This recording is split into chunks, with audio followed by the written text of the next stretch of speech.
Hey, everybody, welcome to this episode of the Best Boss Ever podcast series. And we are on our maiden voyage today because this is the first time in 100 episodes where I've had two guests simultaneously on at the same time. Dave Paro and Tim McGhee, actually brothers in arms. They run their own podcast, which is very cool. If anybody's interested, it's called Wait, What? And you can find it on any of the most listened to or watched podcast platforms. But first, a little bit of a background introduction. Dave Paro and I go back a long time. He and I share some experiences in the world of triathlon back in the 80s, if I can even say that, where we actually worked together, particularly in Chicago with what was then the Bud Light U.S. Triathlon Series, and that particular event in Chicago for a number of years running was the largest ever triathlon staged anywhere in the world. So we're going to learn a little bit more about Dave's background. And Tim McGhee, sort of a marketing impresario, agency side, client side, sort of all sides of the desk, started with Momentum, and then moved over to one of Momentum's clients, AT&T. And that then morphed into the cellular and digital world with Lucent and Verizon and IMG and a whole lot of stops along the way. But guys, thank you so much for being a part of today's episode. Can't thank you enough for joining. Great to be here, Carl. Thank you. Thanks for having us, Carl. I think you were saying both of us are old in a very nice way, both David and I. Carl, Tim, how unbelievable. We recorded our podcast yesterday. We have someone that I've known for 30 years, and he made sure that was pointed out, which just made me feel old. You just outdid him and went back even before that. Well, it's all a distant memory. We can claim. No, it's all good, man. Yeah, none of us would actually be able to recall the bits and pieces. Tim, I'd love to start with you. I mean, you've got massively big agency, big client experience, and have been running your own marketing shop. What now? You told me 168 consecutive months? 13 years. Employee of the month, 168 consecutive months. The only reason I don't get the best parking spot is because my wife takes it. Yeah, well, I get that too. And it wasn't that long ago that my kids took the best parking spots. So give us a little bit of how you got to where you are. Obviously, we want to know who the best boss or influencer or mentor you had along the way. And you can rapid fire it. It's up to you.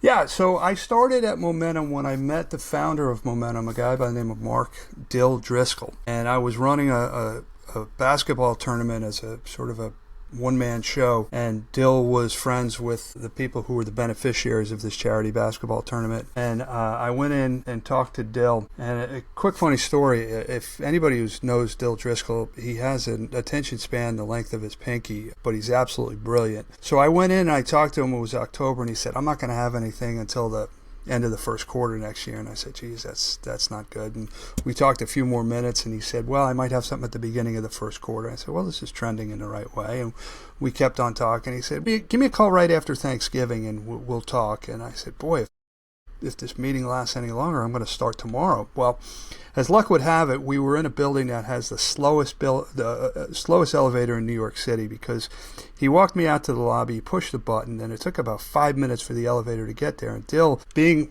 someone of very short attention span, was walking back and forth, and he poked his head in a conference room. He said to a guy named Bill Meyer, Bill, do you still need help on that GM project? And Bill sort of rubbed his brow and said, oh, could I ever? And Dill turned to me and said, all right, come in on Monday, you got a job. And with that, the elevator doors opened. And I like to tell people that had that elevator been any faster, I wouldn't have got the job at Momentum.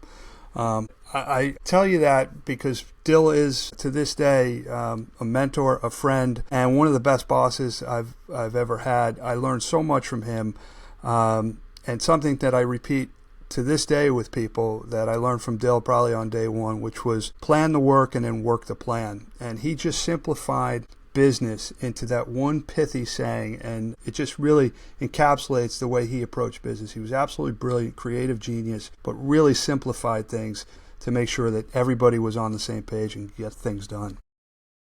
Well, that's a good story. I want to say Dill had AB as a major client at the same time. He did. At the same time I did. We crossed paths a few times coming and going from the same conference room in St. Louis, as I recall. And everybody's sort of been there who did any work with AB back in the day. So is it fair to say, Tim, that simple, pithy saying, plan your work and work your plan, has been with you since your Dill days? Absolutely. I bring it to every client engagement I have, along with a lot of other things I learned along the way. But that is something that really sets the foundation for every client engagement I've had since that day. Man, keep it simple. Yeah. Stupid, son, whatever. You add the second S, but keeping it simple is a great platform to work from, on, and with, right?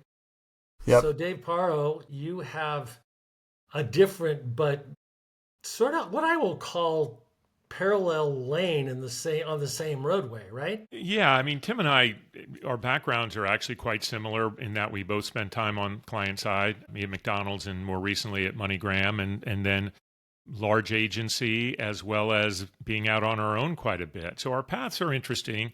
We got into it in slightly different ways. My background was came through the PR side. My first job out of school was a glorified internship as the assistant media relations director at the Atlantic Coast Conference in Greensboro, North Carolina, working for a legendary media relations sports PR SID guy, Marvin Skeeter Francis, who was unbelievable that I just sat in his office basically and absorbed things from him.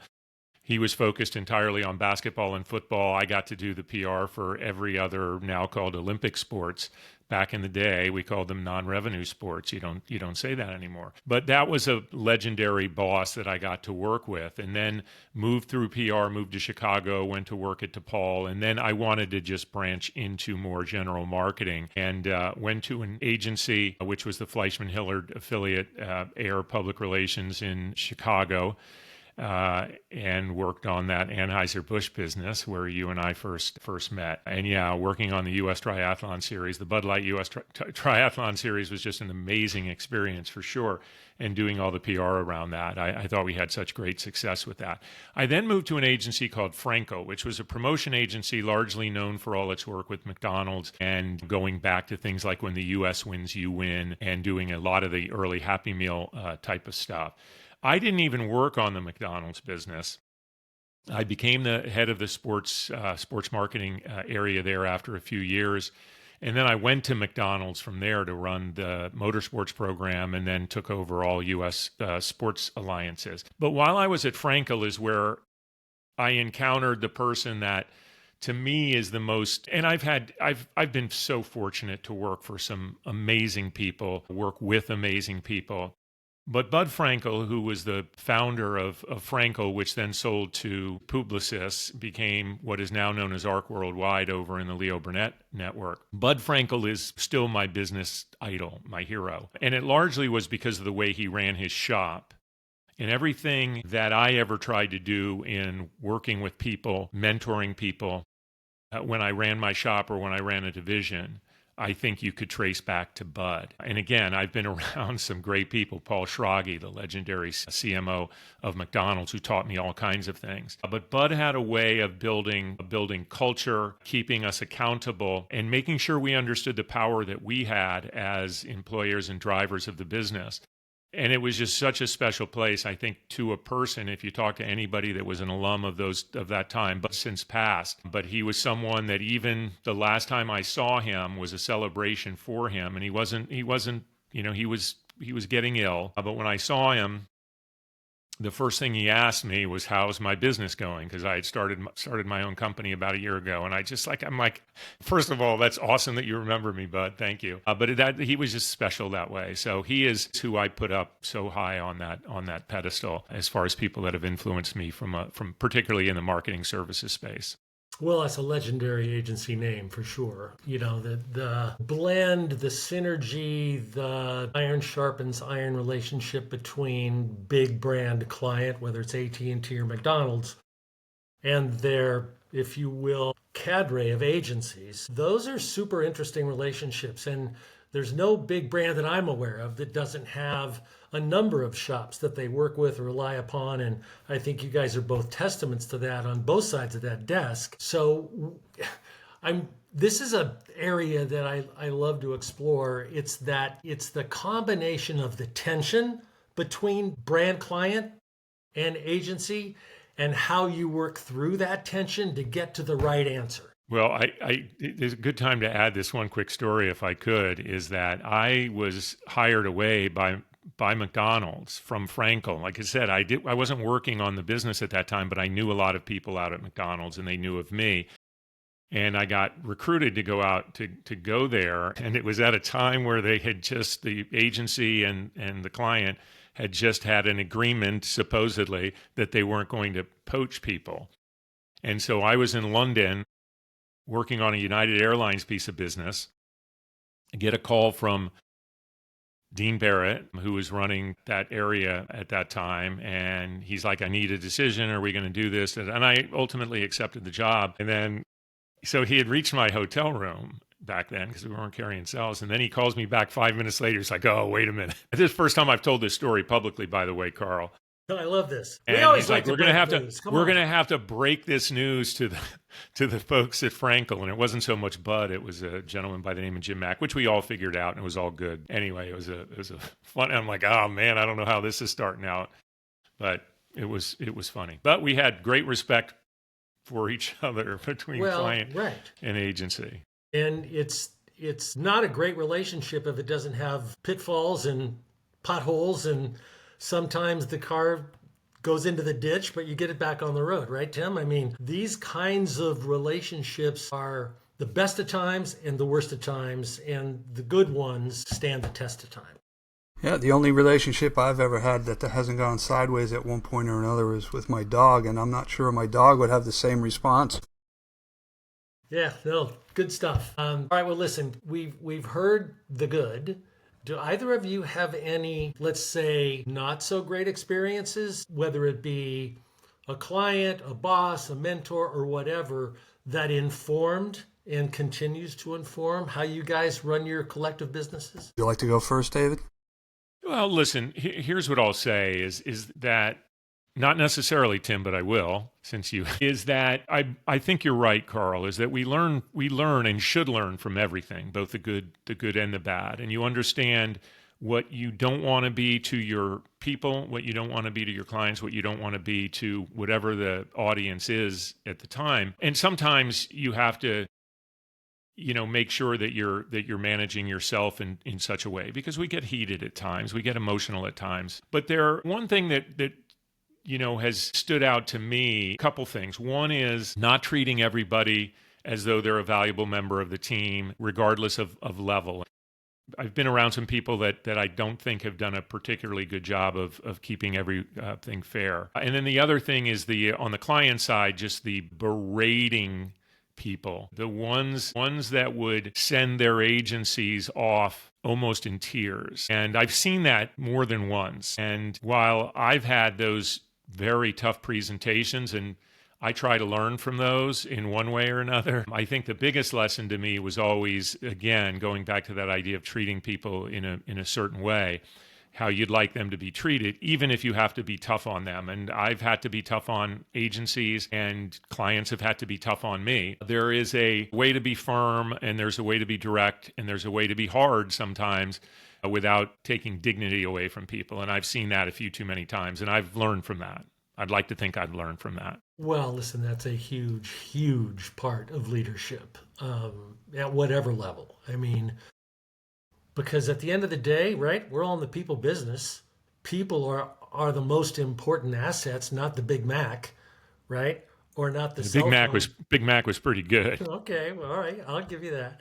But the point, you all get the point. It's a people business. And Tim, since you put Paro in the batter's box, you're up next. Well, as usual, he's much more diplomatic than I'll be. Before I tell you the story about somebody who was a very challenging client, I will say this. I am often reminded of that saying, the client service business is great if it weren't for the clients. But I've been very blessed over my career to have some fantastic clients. But I did have a client once who was the worst client ever. I will put this person, I'm not even going to reveal gender, up against anyone. Literally gave me an ulcer. And when I went to work at Singular, never having worked on the client side before, for the first, I'd say, month or so until I got my feet under me, I just thought about what this client would do in my position. And I literally did the opposite. This person would be indecisive, I would be decisive. This person wouldn't give clear feedback, I would give clear feedback. And so you can learn from negative influences in your life if you apply them correctly. Well, there's no doubt about that, because those scars, while they go from wound to scar and heal, they don't really disappear. So you learn from those, and you carry those along. So thank you both for that. It's really, at the end of the day, everybody's, at least in our world, even being the old guys we are, tries their best. They try their best. They try to think things through. They try to be level-headed. They try to, particularly in an agency-client relationship, do the very best work possible for the client. And in many times, the client either doesn't buy it or doesn't agree with it, or in the worst case, berates. None of those scenarios are good. And so the learnings that you guys have had together and collectively and individually are going to be super helpful for our audience. So I mentioned at the top of the show that you two run a partnership, and it's called Wait What? Or in the vernacular, it's Wait What? And that is your podcast, which you co-host. I've listened to a number of episodes. It's a great take. It's pretty dialed into the world of sports, which I also appreciate. So I want to know the backstory of how you guys got together, how you hatched the plan, how you work it through now, and is sport or sports the only vertical that you cover, or are you sort of contemplating, or actually have you broadened your horizons? So the full name of the podcast is Wait What? Sports Biz Chat with DP and McGhee. I'm DP. He's McGhee, obviously. We joke on occasion during the show when we venture off into some weird rabbit holes, which we do often, and just, come up with, geopolitics with DP and McGhee and a variety of other things that we bring, that we think we would be good at talking about because for whatever reason we think we're good at talking about the sports biz. And I'm not, that's for others to decide, but we're having fun doing it. Yeah, the genesis of the podcast came from David and I meeting on a regular basis in the city to solve the world's problems. And over the course of those conversations, we both realized that we had thoughts about starting a podcast. I personally didn't want to do it alone because I didn't think I could carry a show by myself, quite frankly. The name was just a throwaway on my part. I have a friend who, whenever I would tell her something, she would always go, "Wait, what?" And so I threw that out as a suggestion.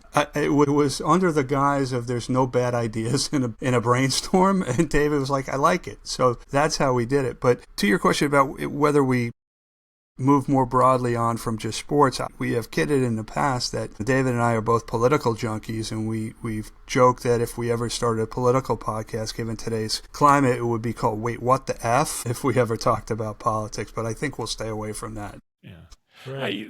And our focus really is on, we feel we have something a little bit different in the space, in that we try to talk about the business of sports as though we were doing a sports fan show, for instance.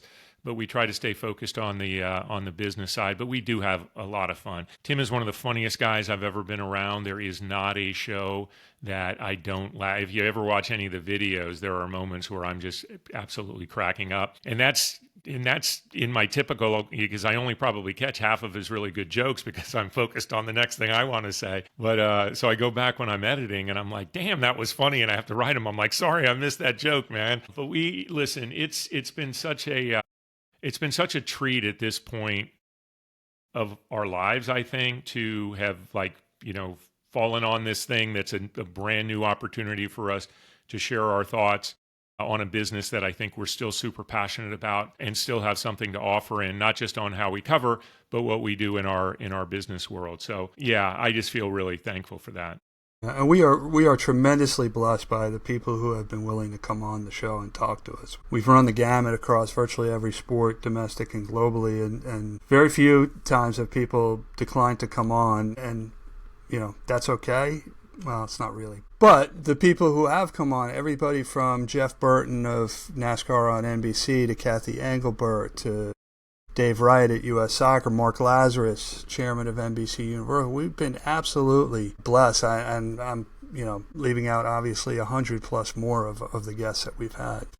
No, I completely get that, because I feel exactly the same way. Whether it's Lord Sebastian Coe, who's the sitting CEO of World Athletics, or Zach Brown, the sitting CEO of McLaren Formula One. Both those gents have been guests on the show, and both were amazing and very generous with their time. And, there was 1 second of pushback. So I appreciate that, Tim, because that is, people ask me that all the time. And so I'll ask you guys. Many, in fact, the majority of my guests are via personal relationships or former business relationships or one-click removed, right? I have never taken an over-the-transom request, and I get them all the time now, and I'm sure you guys do too. Hey, so-and-so would be a great guest on your podcast. Well, you don't know so-and-so from Adam, right? So how do you guys source your guests, vet your guests? Yeah, It is a core of your content stream.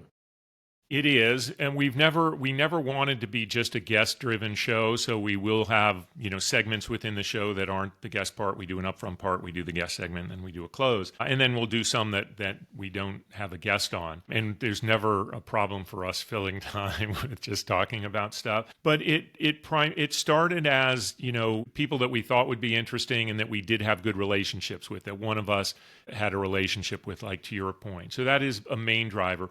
We have gone out based on timeliness, seasonality, if you will, of something coming up, and reached out. When we did our Ryder Cup show not too long ago, I originally was thinking it would be interesting to have somebody from the Euro side. So I reached out to a contact at DP World Tour and said, what about getting your chief revenue or commercial officer on for the show? And they said, would love to do that, but we think it would be cool if we had someone from the U.S. side, from the PGA of America side as well. And I'm like, well, we know Jeff Price, who's going to be moving over to the Heisman Trophy, of course, and reached out to Jeff, and he agreed quickly. And we got Richard Bunn from the Euro side, and it was a really fun, awesome show. So we'll do things like that. We have had. I'll tell you a funny story, and sorry to make this too long, but we get outreach all the time from people, and sometimes it's like not even related, like not even close to the what we would talk about. And we try to get back to people nicely. But we had one that was really interesting, and they usually come, I think my email might be attached to it, but I checked with Tim, and he's like, that's actually a pretty interesting one. So I wrote back and I said, yeah, we might be interested in having this conversation. I think there was a book involved and some various achievements that we thought were interesting. And then we didn't hear back. It just makes you wonder how many of these things are just going out, like hundreds of these, cookie cutter requests are going out to podcasters. Made me feel pretty unspecial, if I'm being honest. Well, Carl, you asked what we do to vet our guests, and we really don't vet our guests. They sort of come, what you're getting when you have these people on. But I can't say the same for our guests about vetting us. I have to imagine they think long and hard about. Yeah, they think long and hard about whether or not this is going to harm their personal brand by being on with us too. We actually had one with somebody, and this was somebody David knew. Well, I know him as well, but they asked to be paid to be on the podcast. That was a bit beyond the pale for me. Yeah, we haven't asked you, Carl. We're going to have our agents do that after the fact. Okay, so Tim, I've got this little piece of paper here. Okay. And it's the quintessential cocktail napkin with the hilarious saying on it, right? You guys have seen these forever. Mm-hmm. This one says, it's a fact of life. After Monday and Tuesday, even the calendar says it TF. I have never heard that one. There it is. That's brilliant. Yeah. I mean, pretty funny, right? Yeah. So I'm at a friend's house, and his wife puts these out, and I took it. I just put it in my pocket. I said, that's one of the funniest things I've ever seen. Anyway, that you can use that when you decide to go into your political foray, no charge. Okay. We'll give you an AP credit. There you go. So we're to the point where each of you are going to answer 3 questions. And I'm debating whether I should go AA, BB, CC, or ABC, ABC. So I think what I'm going to do is I'm going to go AA. So I'm going to first ask you Tim, this is the question where your humor and historical vulnerability come into play, because I mentioned it earlier on. This is the favorite mistake, your favorite mistake. It's an homage to Sheryl Crow. It's a great song, My Favorite Mistake. It is, yeah.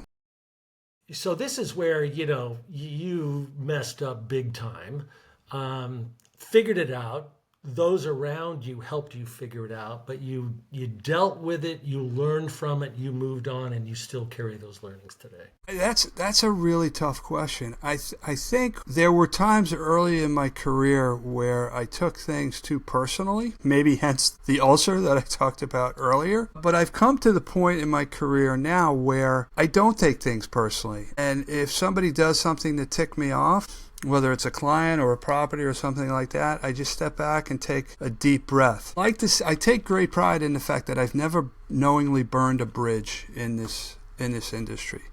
I did burn one once. I didn't know I was burning it, but I got a note from somebody after I had mentioned this person in a LinkedIn post, not by name or anything, any identifying feature, and they wrote me and said, I guess you wanted to burn this bridge, and to which I responded, based on what you wrote me last time, I didn't think there was any bridge left to burn. I felt this person had burned the bridge first. But I think, early in my career, I would get my Irish up a little bit too much.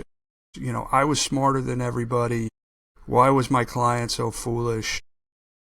But I've learned to temper that there are, in fact, many times when I am not even close to the smartest person in the room. Good one. Yep.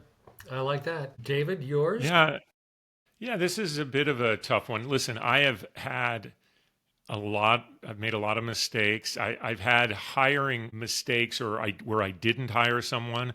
And for whatever reason, they always come on a show. It's come back on the show multiple times, or people are reminding me, and they've gone on to huge success. Jonathan Gibson, Michael Newman, Tony Wells. Tony Wells would always remind me. I'm like, damn, that was the worst one. And it wasn't that I didn't. It was just that we weren't looking or whatever. The fit was there because we overlapped at SFX for a bit. Anyway, all three great people, by the way. But I think, one of the early things, and Carl, I'll go back to a moment when I was working on the Anheuser-Busch business. You'll remember Steve Dahl and Gary Meyer, who had the popular Steve and Gary show. Of course, Steve Dahl famously the one with a disco demolition. So talk about dating myself. That was before that. But I remember doing a PR release, and I was so always playing it safe when it came to things, when it came to PR, because I always wanted everybody to be happy, and I didn't want to. And I put out a press release about an event that they were going to be at. They were going to be the big draw, but I didn't put them in because I thought they were too controversial. They went on the air and lambasted me so bad. Like, who's this idiot? I'm going to talk to Mark Danner, the regional VP, and this guy is going to be on his ass so soon. And I was panicked. Young guy. I remember talking to my boss, a guy by the name of Joel Feldstein, who headed the PR group.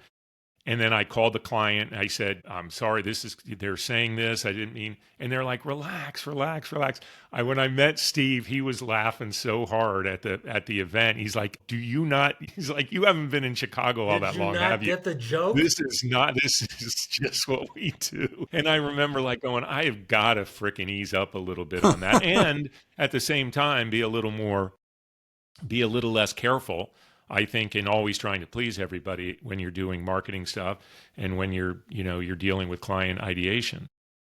Possible. You can't please everybody. Yeah, no, those are two good ones. So I'm going to stay with you, David. This is a fun one. This is the live show, concert show that you attended where a female artist or a female-led band was the headliner. Wow, I'm now starting to question, am I overly sexist in my concert selection? So I went to, you just mentioned her name recently, and it was one of these shows that I didn't know I was going to till late. Beacon Theater, just a couple years ago, New York City. I get an opportunity from an old friend, Dan Lipson. I don't know if any of you have worked with him. He did a lot of NASCAR work, and he's involved in the music space right now. And he was friends with a guy by the name of Peter Stroud, who happens to be the guitarist for Sheryl Crow. And it was, I went with my partner, and she wasn't that familiar with Sheryl Crow, but we're sitting there watching, and I just remember we're looking at each other and just saying, this is such a badass. This is such a badass woman. Like, she's just so in command of everything. And then I had the opportunity to go backstage and actually meet her. And she's a very petite woman, but just on stage, she's just giant. And I remember being kind of moved by just the command that she has of her band and the audience, and that she's just so comfortable in how she's performing. So yeah, that one really stood out. Yeah. And how big is the room? The Beacon? Tim, you probably helped me. It's probably about a 3,000, 2,000, something like that. That sounds right. It's pretty small. Classic like venue. It's where Seinfeld, plays when he goes and does his stand up in New York. Those smaller venues are worth their weight in gold. It's so great. And the artists really appreciate it too, especially when the house is packed. All right, Tim, your favorite show ever. Go back as far as you want. With female. With a female-led band or female singer-songwriter, soloist, I don't care. I'd have to go back to Lollapalooza in Grant Park back in 2009. There was a Canadian band there by the name of Broken Social Scene who had two female vocalists, women by the name of Emily Haynes and Amy Milian. I think that's how you pronounce her name. And they just put on a fantastic show. Not very well known, but they were pretty cool. Also, do you guys remember ringtones on your phones back before smartphones? Ringtones used to be a $10 million a week business for Singular. A week. $10 million in revenue. So we created a live music program. Download a ringtone for $1 or something? Yeah, so we created this live music program where we would capture content from the artists, and we worked with Rihanna. She was 17 years old. She had to stay in her trailer. She could only come out on the stage and perform because it was an over 21 club. And then we also did something with the Pussycat Dolls. Broken Social Scene, I would say, was probably the best artist. Wow, that's a new one on me. I'm going to have to check that out. I've not heard of them before. So McGhee going deep into his music knowledge there. Correct. Deep cuts. Deep tracks, yeah. It used to be a pretty good channel on XM.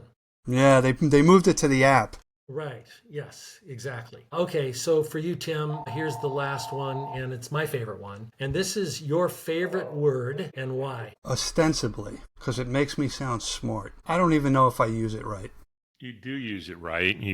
Well, then ostensibly, so I'm smart. Obviously. Yeah, I'm sorry I stole yours, David. You ostensibly came off really smart right there? Is that how we're doing it? I think so. Okay. I think so. We'll let your listeners decide. And it resonates for you because, other than making you sound really smart? Because it ties together two seemingly incongruent thoughts at times. I like that. Speaking of building bridges, not burning them. Perfect. All right, David, it's over to you. Favorite word? I was going to say arboreal because Tim, that's the kind of word Tim will drop on the show. And tell Carl how smart I was on that particular use of the word. That was smart. Oh, we got to tell the story. So, because see this picture behind me, right? We had we had Jeff Price and Richard Bunn on the show, and because we always make everything about us, I said, "Hey, can you guys take a look at this golf course behind me and tell me what it is?" Because it's a fairly famous artist named Marta Sol, who's Spanish. I didn't say that before, and so I was having them guess what course it was, maybe help figure it out. And Tim goes, when I was at, Valderrama and I was on that first tee and, it looks like that might be a cork tree. I remember the way they looked there. And I was like going, serious? Let's just put it this way, Carl. He could see his brain because his eyes rolled so far back in his head when I said that. So he, of course, points that out. He points the eye roll out to our guests, and he's like, did you see how he dissed me in my arboreal? I think that's what he said. Mm-hmm. And I was like, and he ended up being right because it was a golf course from Madrid. We don't know. It wasn't Valderrama, but we reached out to the artist, and she confirmed. Yeah, it was a Spanish golf course. Personally, I felt Portugal is more known for cork trees than Spain, but they are adjacent, so, they probably spill over a little bit. Anyway, my favorite word. I never actually thought about this, and there's words that I like, and ostensibly is one. But I'm going to say fathom. And I think the reason is that my dad used that word a lot, maybe excessively.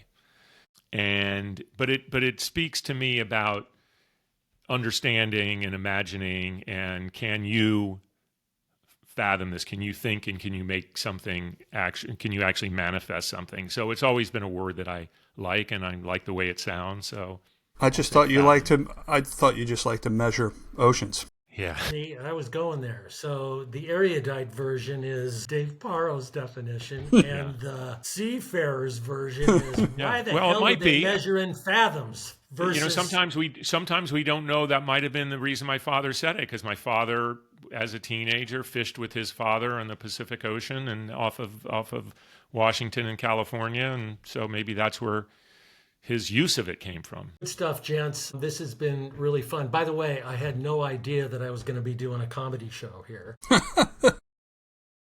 Pretty strong. You guys have both been generous with your time. Lots of nuggets of learning here. Can't thank you guys enough. And for everybody in the audience, wait, what? DP and McGhee on sports? Is that how it goes? David, what? Wait, what? Sports Biz Chat with DP and McGhee. DP and McGhee is where the easiest way to find us anywhere. There you go. Yeah, my second favorite word is dulcet, because the dulcet tones of David reading our podcast name just sends me shivers. The next time we do this, we'll spend it all on words. David, Tim, I can't thank you guys enough for being so generous with your time. Thanks for being a guest today on The Best Boss Ever. Appreciate it. Thank you, Carl. Thank you, Carl.